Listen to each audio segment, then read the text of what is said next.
Bismillahirrahmanirrahim. Assalamualaikum warahmatullahi wabarakatuh. Saya Neni Mulyani, guru biologi SMA Negeri 8 Garut, mengajar di kelas 12. Pada kesempatan kali ini, saya akan membahas tentang materi enzim dan metabolisme.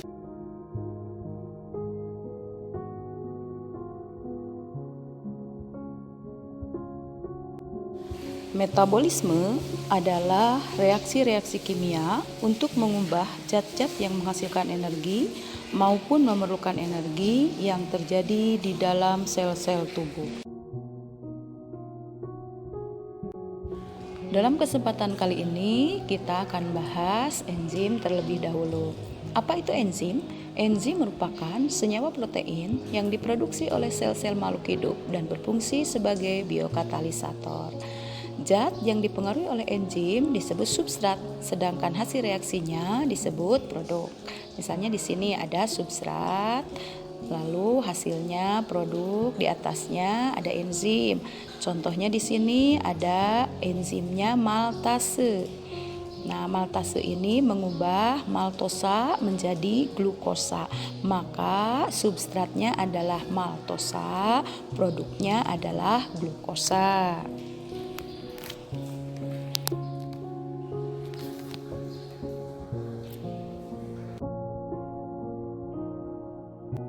Selanjutnya, enzim bisa dikelompokkan atau diklasifikasikan berdasarkan beberapa kriteria. Di antaranya berdasarkan tempat bekerjanya. Ada dua kelompok atau dua macam. Pertama, enzim intraseluler adalah enzim yang bekerja di dalam sel. Contohnya enzim katalase. Sedangkan yang kedua, enzim ekstraseluler adalah enzim yang bekerja di luar sel. Contohnya enzim-enzim pencernaan. Dalam kesempatan kali ini kita akan bahas enzim terlebih dahulu. Apa itu enzim? Enzim merupakan senyawa protein yang diproduksi oleh sel-sel makhluk hidup dan berfungsi sebagai biokatalisator. Zat yang dipengaruhi oleh enzim disebut substrat, sedangkan hasil reaksinya disebut produk. Misalnya di sini ada substrat, lalu hasilnya produk, di atasnya ada enzim. Contohnya di sini ada enzimnya maltase. Nah, maltase ini mengubah maltosa menjadi glukosa.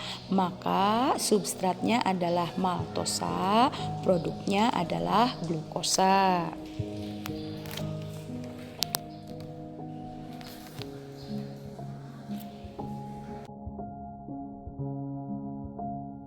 Selanjutnya, enzim bisa dikelompokkan berdasarkan tipe reaksi yang dikatalis. Ada 6 kelompok atau 6 macam. Yang pertama, oksidoreduktase, yang kedua transferase, yang ketiga hidrolase, yang keempat liase, yang kelima isomerase, dan yang keenam ligase. Selanjutnya, kita lihat apa saja komponen enzim. Enzim terdiri dari dua komponen. Yang pertama, komponen berupa protein dan biasa disebut dengan apoenzim. Sedangkan komponen yang kedua merupakan komponen non-protein atau bukan protein. Biasa disebut dengan gugus prostetik. Gugus prostetik ini dibedakan menjadi dua. Pertama kofaktor, yang kedua koenzim. Disebut kofaktor apabila komponen non-proteinnya berupa ion anorganik, sedangkan disebut dengan koenzim apabila komponen non-proteinnya berupa senyawa anorganik kompleks. Selanjutnya kita lihat sifat-sifat enzim. Apa saja sifat-sifat enzim? Yang pertama, karena enzim berupa protein, maka dia memiliki sifat seperti protein, yaitu apa? Menggumpal jika dipanaskan atau akan terdenaturasi bila pada suhu tinggi.